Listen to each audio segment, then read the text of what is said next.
अच्छा जी, ये हमारे पास एक्सरसाइज 6.2, ठीक है। तो क्वेश्चन नंबर 1 है यहाँ पे परमुटेशन आपको पहले मैं बता देती हूँ। परमुटेशन हमारे पास क्या होता है यहाँ पे। Permutation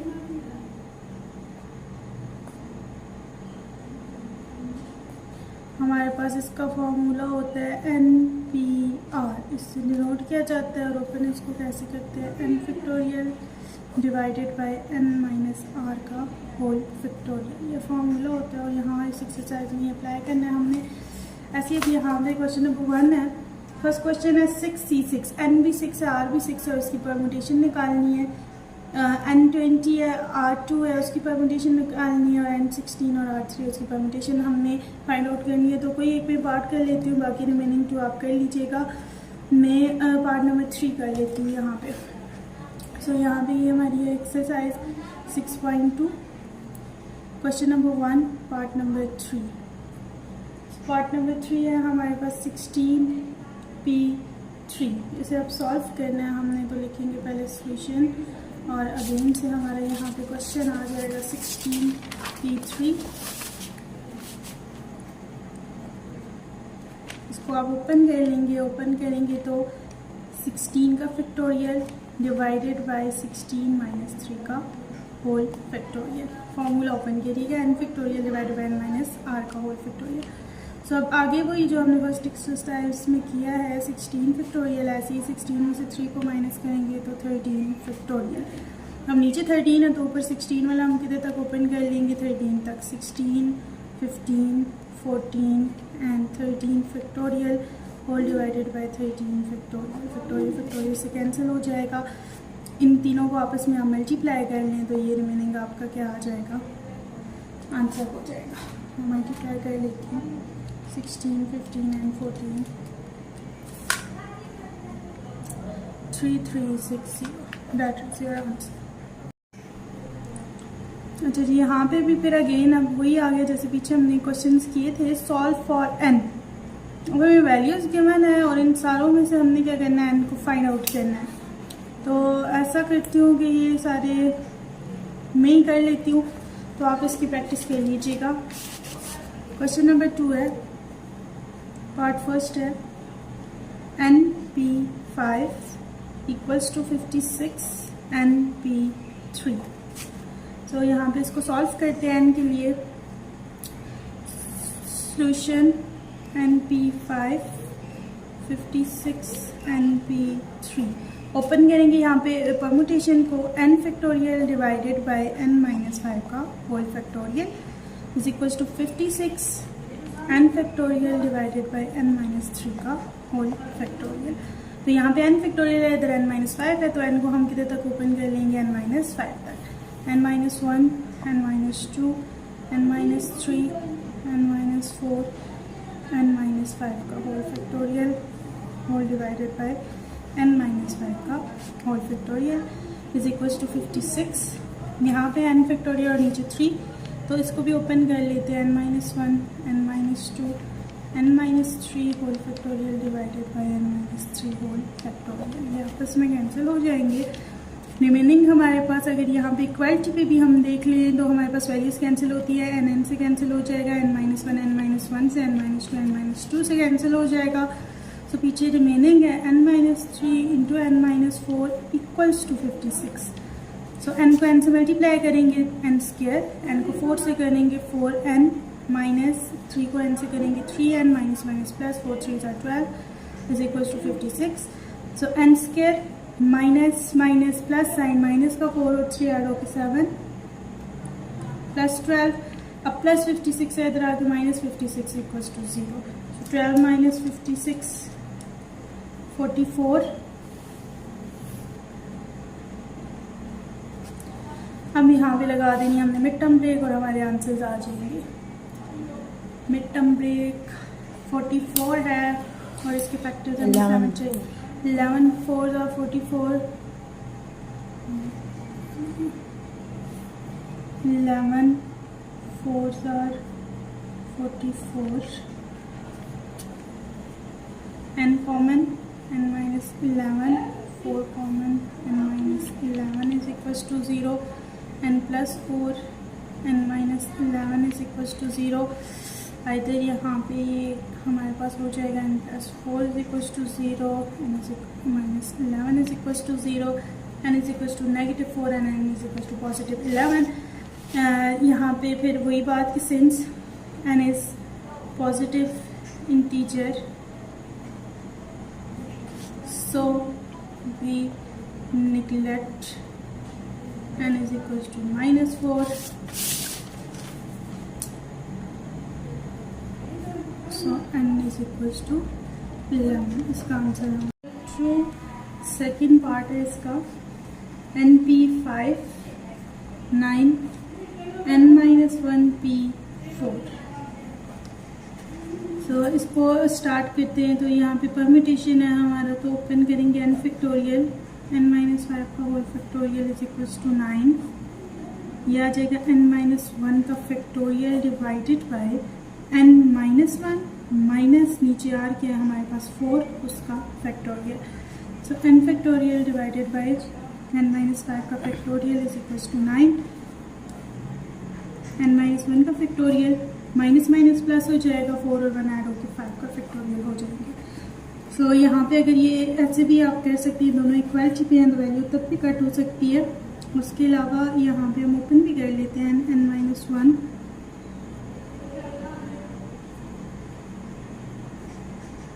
n minus 2 n minus 3 4 5 factorial whole divided by n minus 5 का factorial is equals to 9.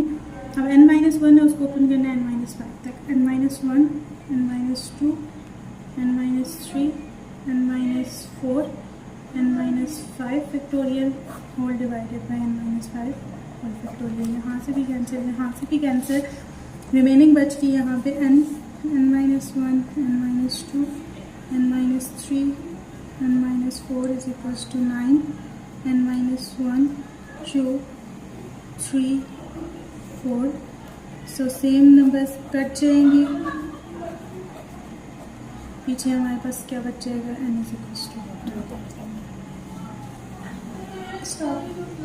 Third part हमारे पास ये है n square P2 is equals to 600. अब इधर n स्क्वायर आ गया तो यहाँ पे आ जाएगा n स्क्वायर का factorial divided by n square minus 2 का फैक्टोरियल इज इक्वल्स टू 600. ये जो फैक्टोरियल में लगा रही हूँ ना यहाँ पे ये NBR का फॉर्मूला भी लगा रही हूँ, तो पीछे मैं आपको बताती हूँ ये वाला. तो अभी n स्क्वायर फैक्टोरियल है, तो जैसे हमने n का फैक्टोरियल कल ओपन किया था ना n minus 1 n minus 2, ऐसे ही n स्क्वायर के फैक्टोरियल को ओपन करेंगे. पहला n स्क्वायर, फिर n स्क्वायर माइनस 1 और फिर n square minus 2 factorial whole divided by n square minus 2 whole factorial is equals to 600. n square factorial n square minus 2 से कैंसिल, पीछे रह जाएगा n square minus 1 is equals to 600. इनको multiply कर लेंगे तो n square n power 4 minus 1 से multiply किया n square is equals to 600. So 600 के जो फैक्टर्स हैं वो हम ढूंढते हैं कि वो हमारे पास क्या होंगे. ये माइनस 600 इक्वल्स टू 0. 25 24 आर 600 होता है. तो यहाँ पे mid term take 25 24 are 600. n square common n square minus 25 plus 24 common n square minus 25 equals to 0. n square plus 24 n square minus 25 is equals to 0. Next हम दोनों factors को equals to 0 ले लेते हैं. n square plus 24 is equals to 0. n square minus 25 is equals to 0. So n square is equals to negative 24, n square is equals to positive 25. अब क्योंकि negative आ गया, negative वाला तो हम स्क्वायर नहीं ले सकते रूट में. इधर क्योंकि स्क्वायर है तो स्क्वायर खत्म करने के लिए taking square root on both sides. So n square root is equals to root of 25 n is equals to 5. यहाँ पे आंसर आता है अकाउंटिंग. तो इस बात को अब यहाँ पे प्रूव करना है. Left hand side equals to right hand side या राइट से लेफ्ट. अब आपने देखना है कि राइट से लेफ्ट फाइंड कर सकते लेफ्ट से राइट। सो क्वेश्चन नंबर 3 है, पार्ट फर्स्ट है, n p r equals to n into N minus one p r minus one. तो अब एन पी आर से तो मैं इस टर्म को फाइंड नहीं कर सकती, बस इस टर्म को फाइंड कर सकती हूँ। तो यहाँ पे लेंगे हम taking right hand side, n minus one p r minus one, n यहाँ पे फॉर्मूला परम्यूटेशन का ओपन करेंगे तो क्या होता है, एन का factorial divided by N minus r. अब एन की जगह पे एन माइनस वन माइनस और आर की जगह पे इस वक्त क्योंकि आर माइनस वन है तो इसको ब्रैकेट में आप लिख सकते हैं ऐसे, फिर whole factorial N minus one का फैक्टोरियल डिवाइडेड बाय, यहाँ पे जो है आप n minus one minus one से मल्टीप्लाई करेंगे plus minus minus r n minus minus plus one का होल फैक्टोरियल। तो माइनस वन प्लस वन से कैंसिल, ये हो जाएगा n into N minus one का factorial divided by N minus r का फैक्टोरियल। अब क्या करेंगे हम एन को, जब अगर हम एन माइनस वन फैक्टोरियल के साथ इकट्ठा करें तो कर सकते हैं। तो ये जो फैक्टोरियल है मैंने आपको बोला हुआ है सबसे हमारा फर्स्ट नंबर पे जो नंबर होता है उसमें क्लोज हो जाता है, तो ये फैक्टोरियल किसका बन जाएगा, एन का, और नीचे एन माइनस आर का होल फैक्टोरियल। तो ये हमने फॉर्मूला पढ़ा है n factorial N minus r किसका, एन पी आर का। यहाँ पे आपकी राइट का सेकंड पार्ट है हमारे पास, n p r equals to n minus r. ये हमें साइड्स गिवन है, तो टेक मैंने किया right hand side n minus one p r plus r n minus one p r minus one. यहाँ पे मैंने क्या किया, फॉर्मूला ओपन किया, एन माइनस वन का factorial divided by N minus one minus r का होल फैक्टोरियल। आर ऐसे ही यहाँ पे भी वैसे ही फॉर्मूला, एन माइनस वन का factorial N minus one minus और फिर ब्रैकेट में आर माइनस वन, इन दोनों का होल फैक्टोरियल। तो अब यहाँ पे एन माइनस वन का होल फैक्टोरियल तो ऐसे ही whole divided by N minus one minus r का whole factorial plus r n minus one का factorial whole divided by N minus one minus are plus one का whole factorial. तो minus one plus one से cancel हो जाएगा, n minus one का whole factorial divided by N minus one minus r का whole factorial plus r n minus one का whole factorial divided by N minus r का whole factorial. अब इन दोनों में अगर देखा जाए ऊपर हमारे पास एन माइनस वन का होल फैक्टोरियल आ रहा है कॉमन, पीछे रह जाएगा यहाँ पे one by N minus one minus r factorial plus r by N minus r factorial. अब ये एन माइनस आर का फैक्टोरियल और ये भी एन माइनस आर का ही फैक्टोरियल है, पर उससे अगली एकदम ओपन हुई है माइनस वन। तो ऐसे इस फैक्टोरियल को मैं ओपन कर लेती हूँ, ये ऐसी वन बाय इसको आप अरेंज करके लिख सकते हैं n minus are minus one का फैक्टोरियल प्लस यहाँ पे अब आप देखें तो एन माइनस आर है ना, तो पहला एन माइनस आर ऐसे ही, उससे नेक्स्ट टर्म क्या आ जाएगी n minus are minus one का फैक्टोरियल। फैक्टोरियल में हम नेक्स्ट टर्म ओपन करते हैं ना, तो यहाँ पे वैसे ही किया। अब एन माइनस वन का होल फैक्टोरियल तो ऐसे ही, अब दोनों क्योंकि फ्रैक्शन फॉर्म में बीच में प्लस आ रहा है तो हम ले लेंगे एलसीएम। एलसीएम आ जाएगा n minus are minus one का फैक्टोरियल। तो यहाँ पे ऊपर रह जाएगा एन माइनस आर और इधर क्या रह जाएगा plus R, minus are plus R से कैंसिल, एन माइनस वन का whole factorial into N by N minus R and N minus are minus one का फैक्टोरियल। इन दोनों को अरेंज कर लेंगे, N into N minus one का factorial N minus are minus one का factorial. तो ये बन जाएगा ऊपर वाला एन का फैक्टोरियल और नीचे वाला एन माइनस आर का फैक्टोरियल। तो ये फॉर्मूला किसका होता है हमारे पास, एन पी आर का। तो यहाँ पे हमारा क्वेश्चन प्रूव हो जाए। अब क्वेश्चन नंबर 2 है ना, उसमें हमें गिवन है वाइट बॉल टोटल 4 है, रेड 5 है, ग्रीन 6 है। तो जब डिफरेंट बॉल्स गिवन हो फिर हम इनका टोटल निकालते हैं ना। टोटल बॉल्स हमारे पास कितने आ जाएंगे 15। अब ये जो टोटल 15 है उसको हम कह देते हैं टोटल नंबर ऑफ वैल्यूज़ है ना ये हमारे पास। और फिर उसमें क्वेश्चन में हम एक और बात कह रहे हैं कि 3 बॉल जो है उन्होंने क्या किए हैं, उनको ड्रॉ किया रैंडमली, सिलेक्ट किया एक तरह से ना उनको रैंडमली। तो रैंडमली को मैंने आर से डिनोट कर दिया, आर इक्वल्स टू 3। अब एन और आर मैंने इस वजह से लगाया कि यहाँ पे मैं कॉम्बिनेशन जो है वो यूज़ करूँगी, तो एन और आर लगा के मैं इसको यहाँ पे सॉल्व करूँगी। तो यहाँ पे जो सैम्पल स्पेस बनेगी, जो डाइस किया वो तो मैंने आपको बताई ना, डाइस को रोल करके और आगे उसको सॉल्व किया जाता। अच्छा जी, यहाँ पे अब यहाँ पे मैं कॉम्बिनेशन जो लगाऊंगी तो वो हमारे पास सैम्पल स्पेस उसकी बनेगी तो एन ऑफ एस जो है वो हमारे पास क्या बनेगा जी, टोटल एन हमारे पास है 15 और ये 3, तो इसको मैं लिखूँगी NCR। नेक्स्ट हो जाएगा 15C3।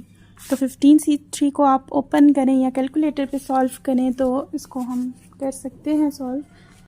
अच्छा जी, सो यहाँ पे 15C3 है, तो 15 और C3 हम फाइंड आउट कर लेते हैं कैलकुलेटर पे। 455, तो ये हमारी क्या बन जाएगी, सैम्पल स्पेस बन जाएगी। आप कॉम्बिनेशन ओपन करके वैसे भी सॉल्व कर सकते हैं, आपको मेथड आते हैं वो, ठीक है। तो क्वेश्चन में अगर हुआ तो कॉम्बिनेशन सॉल्व कर लीजिएगा, अगर टाइम हुआ नहीं हुआ तो कैलकुलेटर पे सॉल्व कर लीजिएगा उसको। अब टोटल सैम्पल स्पेस आ गई, अब हम पार्ट्स में जाएंगे। फर्स्ट पार्ट में कह रहे हैं ऑल आर ग्रीन, सारे के सारे क्या हैं, इसमें ग्रीन है, पर हमने बोला हुआ है 3 बाल उन्होंने रैंडमली सिलेक्ट भी किए हुए हैं। सो हमारे पास यहाँ पे हम लिख लेते हैं let A be the event which denote all green balls। सो हमारी जो n ऑफ a बनेगी वो क्या बनेगी, कॉम्बिनेशन से ही हम इसको सॉल्व करेंगे। जो n है हमारे पास टोटल वो 6 है और रैंडमली जिसमें से सिलेक्ट हुए हैं उन्होंने बोला है 3, तो हमारी जो है वो बनेगी 6C3 कॉम्बिनेशन। तो कॉम्बिनेशन को जैसा आप ओपन करेंगे तो आपके पास ये क्या बन जाएगा, 6C3 20। सो प्रोबेबिलिटी ऑफ ए जो बनेगी हमारे पास वो आ जाएगी n of A divided by n of S. n of A 20 divided by n of S I थी हमारे पास 455। सो बस इसको अब आपने कर लेना, 5 के टेबल में शायद दोनों कट रहे हों आपके पास जी। 5 4s are 20, 5 91s are, so 4/91 probability of a. ये फर्स्ट आपके पास पार्ट हो जाएगा। सेकंड पार्ट है, सेकंड पार्ट में हमें वो कह रहे हैं ऑल आर वाइट, तो यहाँ पे आप लिखेंगे let B be the event which denote all white ball. तो वाइट बॉल हमारे पास यहाँ पे कितने हैं जी, टोटल वाइट बॉल्स थे हमारे पास 4, जिसमें से रैंडमली सिलेक्ट किए गए हैं 3। सो एन ऑफ बी हमारे पास टोटल नंबर्स बन जाएंगे 4C3। 4C3 का मतलब होता है ये 4 के ही इक्वल होता है, आई थिंक सो यस 4 के इक्वल होता है। तो प्रोबेबिलिटी ऑफ बी हमारे पास बन जाएगा n of B divided by n of S, n of B 4 divided by 455। तो ये हमारे पास आंसर आ जाएगा, ठीक है। तो ये आपका क्वेश्चन ये। अच्छा जी, अभी है हमारे पास क्वेश्चन नंबर 3, ठीक है। इसमें 2 पॉसिबिलिटीज़ हैं, ट्रू एंड फॉल्स। 2 पॉसिबिलिटीज़ हैं हमारे पास। ट्रू है अगर तो उसकी पॉसिबिलिटी हो जाएगी 1/2, फॉल्स है उसकी भी पॉसिबिलिटी होगी 1/2। सो 1/2 की हमारे पास टोटल अगर हम निकालेंगे 8 क्वेश्चंस के लिए, सो 1/2 पार 8, ये टोटल हमारे पास सैम्पल स्पेस आएगी इज इक्वल्स टू आ जाएगी 1/2 पार 8। 1/2 पार 8 क्या होती है, 256 होती है। आप चेक भी कर सकते हैं इसको यहाँ पे कैलकुलेटर पे, 2 पार 8 256, ठीक। नेक्स्ट है अब इसकी बारी बारी हमने जो है वो प्रोबेबिलिटीज़ फाइंड आउट करनी है। फर्स्ट है, फर्स्ट पार्ट में है let A the event which denote 8 answers are correct. क्या है, सारे के सारे आंसर्स क्या हैं, करेक्ट है। सो एन ऑफ ए हमारे पास क्या बन जाएगा, यहाँ पे हमने कॉम्बिनेशन लगा के इसको सॉल्व करना है। टोटल आंसर्स टोटल हमारे पास क्वेश्चंस 8 थे, कहने 8 में से 8 ही करेक्ट है, तो हमारा कॉम्बिनेशन 8C8 का आंसर क्या आ जाएगा, 1। इसकी प्रोबेबिलिटी निकालेंगे तो क्या हो जाएगा, n of A divided by N of S 1/256, ठीक है। टोटल हमारे पास 256 है, उसकी वो 1/256।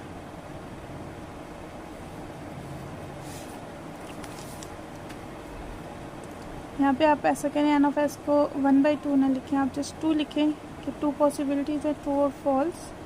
बस उसका आंसर निकालने 256, तो आगे नीचे ये 256 आ जाएगा। ऐसे ही सेकेंड इसका पार्ट है जी, 7 answers are correct and 1 is incorrect, so let B the event which denote 7 answers are correct and incorrect। सो ये हो जाएगा हमारे पास सैम्पल स्पेस ऑफ बी के लिए।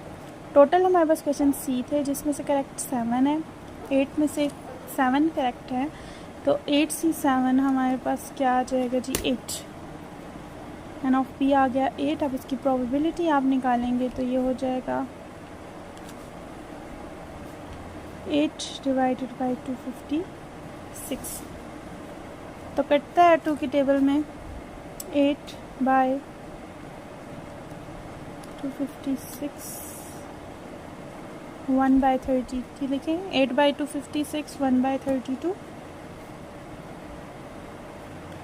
ये आपकी प्रोबेबिलिटी ऑफ बी का आंसर होगा। ऐसे ही थर्ड वाले पार्ट में कह रहा है 6 answers are correct and 2 are incorrect. जैसे थर्ड पार्ट है 6 answer are correct, 2 are incorrect, तो थर्ड पार्ट में आप सॉल्व करेंगे जी, सी उसको नाम देंगे, आगे आपने सारे सॉल्व करने में जैसे बता रही हूँ कि 8C6 ये आपने फाइंड आउट करना है थर्ड पार्ट में, और फोर्थ पार्ट में आपने फाइंड आउट करना है जी at least 6 answers are correct. At least की बात आ गई है तो मतलब 6 और उससे ज़्यादा, तो फिर आप क्या इधर लिखेंगी 8C6, फिर 8C7 और फिर देन 8C8 हो जाएगा आपके पास, ठीक है।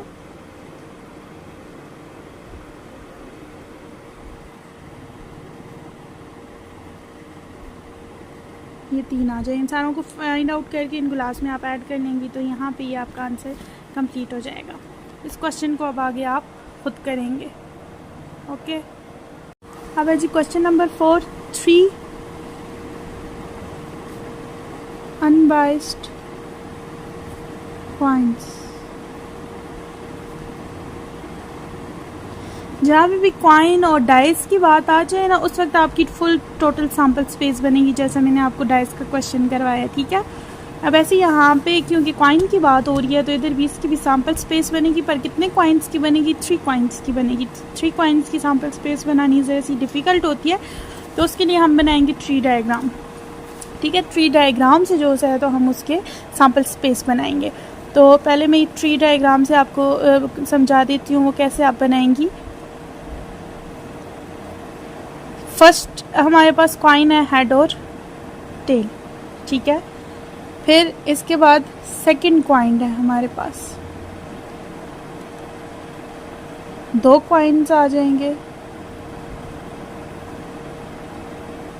इसकी भी हेड और टेल है, इस कॉइन की भी हेड और टेल है।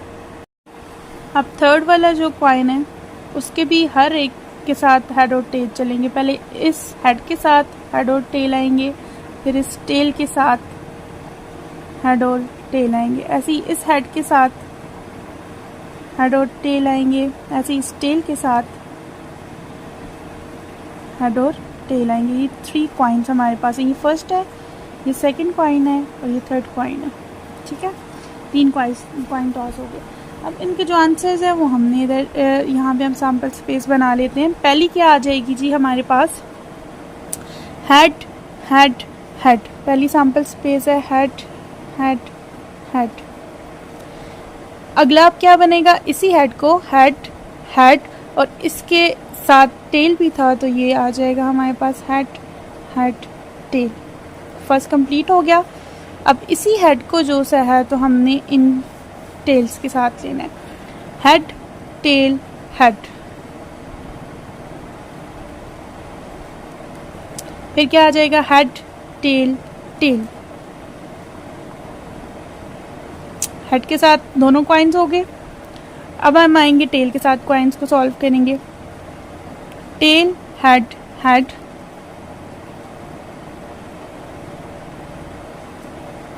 टेल हेड टेल, फिर tail, tail, head, tail, tail, tail. ये आपके पास बन जाएगी सैम्पल स्पेस। 3 कॉइन्स टॉस हुए हैं तो उनकी सैम्पल स्पेस हमारे पास क्या आ जाएगी? 8।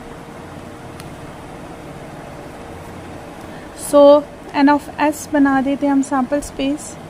Head, head, head, head, head, tail, head, tail, head, head, tail, tell,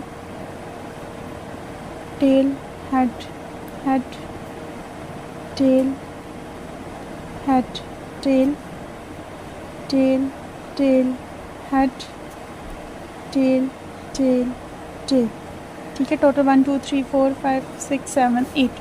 तो टोटल हमारे पास जो आउटकम्स हैं वो कितनी आ जाएंगी आपके पास? 8 आ जाएंगी। ठीक है, अब आगे जो है इसके पार्ट्स हमने फाइंड आउट करने हैं। फर्स्ट वाले पार्ट में कह रहे हैं all are head, let A be the event which denote all heads, all heads, जिसमें सारे के सारे हेड आ जाएं। तो कितनी हमारे पास चांसेस हैं जिसमें सारे के सारे हेड आ जाएं? तो यहाँ पे हम अपनी सैम्पल स्पेस में देखेंगे। इधर देखें, ये फर्स्ट ऐसा है जहाँ पे सारे हेड आ रहे हैं, और में हेड टेल है, इधर टेल हेड है, मतलब वहाँ और कोई ऐसा हमारे पास पेयर नहीं है जिसमें सिर्फ सारे हेड हो। तो यहाँ पे ये आ जाएगा हेड, हेड, हेड। सिर्फ एक पेयर ऐसा है जिसमें तीनों हेड आ रहे हैं और head. So probability of A, N of A हमारे पास क्या आ जाएगा? 1। एंड प्रोबेबिलिटी ऑफ ए क्या बन जाएगी? N of A divided by N of S, 1 divided by 8। Probability of A आ जाएगी आपके पास 1/8। सेकेंड पार्ट है, सेकेंड में कह रहे हैं 2 हेड्स, मतलब ऐसे हमने लेने हैं इवेंट जिसमें जस्ट 2 हेड हों।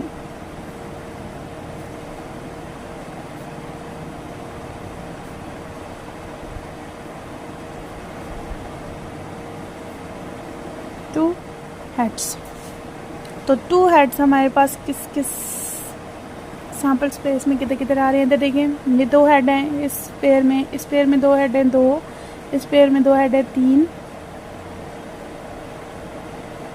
बस।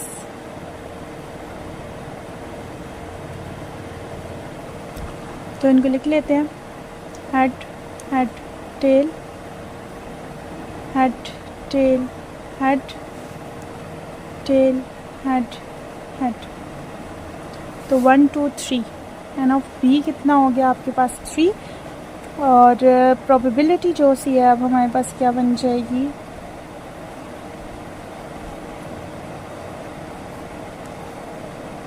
3/8। ठीक है, ऐसी जो है इसका थर्ड पार्ट है, इसका फोर्थ पार्ट है, ये आपने सॉल्व कर लेने हैं। मैं जस्ट बता देती हूँ, यहाँ पे थर्ड पार्ट है। तो थर्ड पार्ट में देखिए 1 हेड कह रहे हैं, 1 हेड। जहाँ जहाँ सैम्पल स्पेस में आपका एक एक हेड जा रहा होगा, जैसे इसमें 1 है, इसमें 1 है, इसमें 1 है, तो आपने काउंट करके देख लेने कितने। फिर अगला एटलीस्ट 1 हेड। एटलीस्ट का मतलब है 1 हेड भी हो और उससे ज़्यादा भी हो। तो 1 हेड और उससे ज़्यादा, 2 भी हो सकते हैं, उससे ज़्यादा 3 भी हो सकते हैं। वैसे कौन कौन से पेयर्स हैं वो आपने उठा के लिखने हैं। फिर है जी एटलीस्ट 2 हेड्स। एटलीस्ट 2 हेड्स का मतलब है 2 और उससे ज़्यादा। तो 2 और उससे ज़्यादा किस किस पेयर में आते हैं वो आपने इस पार्ट में लिखना। और लास्ट है ऑल आर टेल्स। कहाँ पे सारे के सारे टेल्स आ रहे हैं वो आपने पेयर उठा के लिखना है। तो उनकी प्रोबेबिलिटीज़ आपने फाइंड आउट कर देनी है। ठीक है, सैम्पल स्पेस ये आपके पास। अच्छा जी, क्वेश्चन नंबर 5 है, A committee of 5 persons is to be selected at random from 6 men and 4 women. Total men 6, total women 4. So दोनों का सम करेंगे तो 6 और 4 10 हो जाएगा। रेंडमली कितने सेलेक्ट हुए? 6 और 4 जो 10 बना है, तो टोटल सम हमारे पास n की इक्वल आ जाएगा। अब जो 5 पर्सन्स हैं जो सिलेक्ट किए गए रैंडमली, तो उसको मैं R लिख लेती हूँ। रैंडमली हमारे पास कितने सिलेक्ट हुए हैं persons? 5। Find the probability that the committee will. तो पहले इन दोनों का सैम्पल स्पेस हम निकाल लेते हैं यहाँ से। तो सैम्पल स्पेस के लिए हमारे पास फार्मूला आ जाएगा NCR 10C5। तो 10C5 हमारे पास किसके इक्वल होता है? 10C5 to 52। इसकी टोटल हमारे पास 252 अब आगे जी find the probability that the committee will consist of 3 men and 2 women। So 3 men and 2 women, इनको हमने सॉल्व कर लेना है। तो यहाँ पे मैं कर लेती हूँ पार्ट 1 है, ठीक है। लेट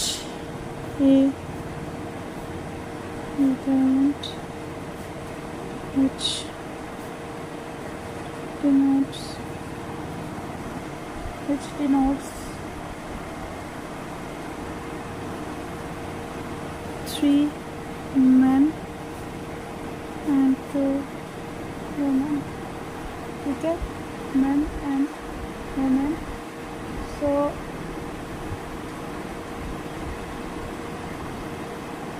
यहाँ पे अब हमारे पास क्या हो जाएगा जी? N of A is equals to, अब मैन और वुमेन की बात आ गई है तो याद हो आपको हमने उस दिन भी क्या किया था, फिर आगे उनको कॉम्बिनेशंस निकाल के उनको मल्टीप्लाई किया था। तो पहली बात है कि कितने मैन हैं? 3 मैन सेलेक्ट हुए हैं, कितने में से? 6 में से। तो हम कर लेते हैं 6C3 into वुमेन में से कितने सिलेक्ट हुए हैं? 2, तो टोटल वुमेन 4C2। अब देखें 3 और 2 5, कमेटी कितने की बनी हमारे पास? 5 की। सो N of A हमारे पास बन जाएगा 6C3 and 4C2, 6C3 20, 4C2 6, 120। N of A जो है वो हमारे पास बनेगा 120। सो probability of A find out कर लेते हैं। 120 डिवाइडेड बाई 252, दोनों को बाई की फॉर्म में लिख लेते हैं। 120 एंड 252, 10/21, ठीक है, प्रोबेबिलिटी ऑफ A। अब ऐसे ही इसका सेकंड पार्ट है। सेकंड पार्ट में वो कह रहे हैं let B the event which denotes 2 men and 3 women। तो ये आ जाएगी जी probability of B। 6C men 2 select हुए हैं और 4C3 सेलेक्ट हुई हैं women. So 6C2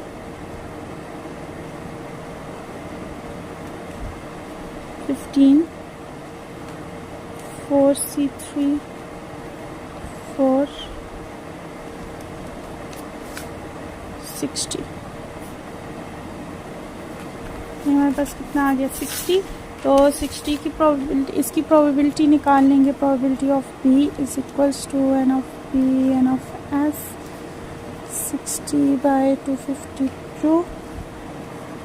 so 60/252 5/21 probability of B। तो यहाँ पे ये आंसर आपका कंप्लीट हो जाएगा। ये क्वेश्चन है पूरा। अच्छा जी, अब last question. If 1 card is drawn at random from a well shuffled pack of 52 cards, so total cards 52 है, मतलब हमारी जो सैम्पल स्पेस है वो कितनी है कार्ड्स, उसमें हमारे पास 52 है। Find the probability of each of the following. Number 1 है ड्राइंग एन एस कट। आपको पता है ना 4 हमारे पास जो है कार्ड्स में 4 तरह के हमारे पास कार्ड्स होते हैं। एक होता है heart, diamond, club and spade. 4 तरह के होते हैं, ठीक है। हर्ट के भी 13 कार्ड्स होते हैं, डायमंड के भी 13 होते हैं, क्लब के 13 होते हैं और स्पेड के भी 13 होते हैं। इन 13 में से भी 1 तो जो है वो हमारे पास एस होता है, फिर इसमें किंग होता है, क्वीन होती है और जैक होता है, ठीक है। ऐसे ही यहाँ पे जैक के बाद हमारे पास फिर होते हैं जी 10, 9, 8, 7, 6, 5, 4, 3, 2। ठीक, ऐसे ही यहाँ पे भी ऐसे ही होते हैं 1, 2, 3, 4, 5, 6, 7, 8, 9, 10, 11, 12, 13 कार्ड्स बन गए। ठीक है, हर एक में 13 कार्ड्स होते हैं। मतलब ऐसे इधर भी इधर भी इधर भी इधर भी है, 4 ऐसे, 4 किंग है, 4 क्वीन है, 4 जैक है, आगे 10 के भी 4 कार्ड्स हैं, 9 मतलब ऐसे कार्ड्स हैं सारे। फिर अब इसमें उन्होंने अब पहला जो पार्ट है वो हमें क्या बताया हुआ है, let A be the event which denote, किसको डिनोट कर रहा है इस वक्त event, drawing an ace card.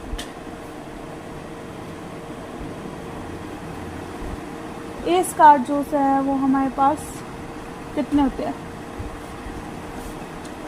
तो एन ऑफ ए है, एस कार्ड हमारे पास कितने होते हैं मैंने अभी आपको बताया, एक एस कार्ड इधर इसमें होता है, एक इसमें होगा, एक इसमें होगा, एक इसमें होगा, मतलब टोटल कितने होंगे एस कार्ड हमारे पास 4 होंगे। सो उसकी जो प्रोबेबिलिटी है वो हमारे पास बनेगी 4 divided by 52। So 4 by 52, 1 by 13। Probability of A क्या आ गई आपके पास 1 बाई 13। अब सेकंड है, सेकंड में वो कह रहे हैं जी ड्राइंग आइदर स्पेड और hearts, let B the event,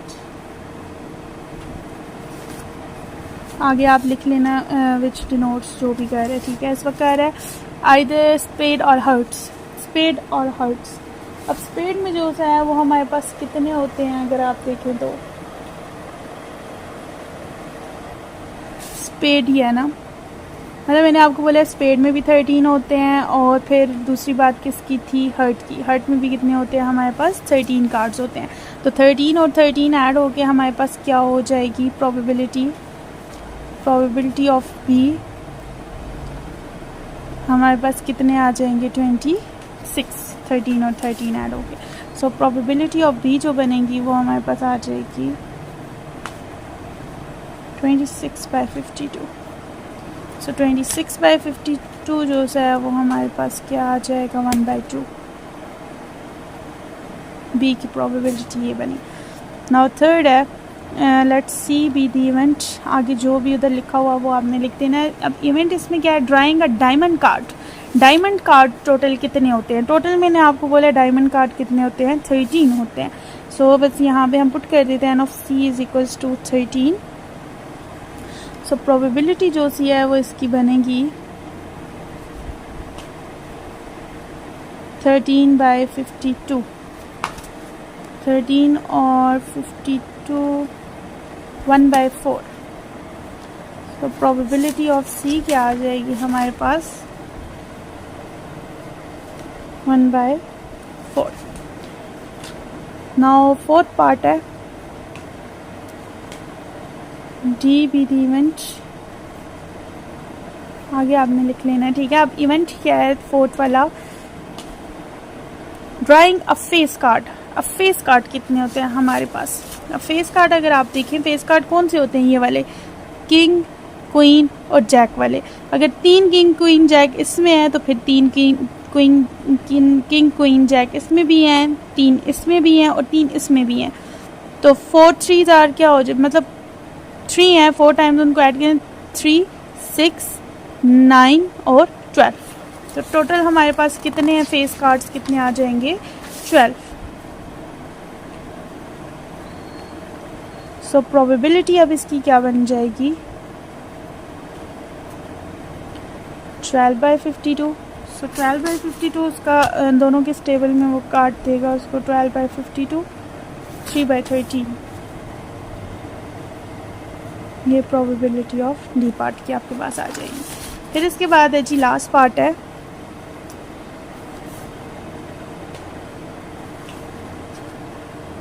not drawing an ace card.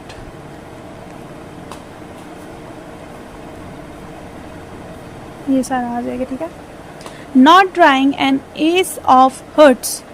S of heart जो है वो हमने ड्रा नहीं करना, उसके अलावा जितने हैं वो हमने सारे ले लेने हैं। तो इधर अगर आप देखें, मतलब ये हर्ट है, इसका एस, इसको छोड़ देना है, बाकी देखें 13 प्लस 13 26, 26 प्लस 13 39 एंड 39 प्लस इसमें क्योंकि एस कार्ड हमने एक छोड़ देना है तो पीछे 12 बच के, तो 39 में 12 को ऐड करें तो आपके पास कितने आ जाते हैं वो जी 51। ठीक है, तो ये यहाँ पे आपकी इसकी जो सी है वो बन जाएगी 51। सो प्रोबेबिलिटी ऑफ ई क्या आ जाएगी, N of E divided by N of S 51/52। ये नहीं कट हो सकता, तो बस ये लास्ट आपका आंसर हो जाएगा।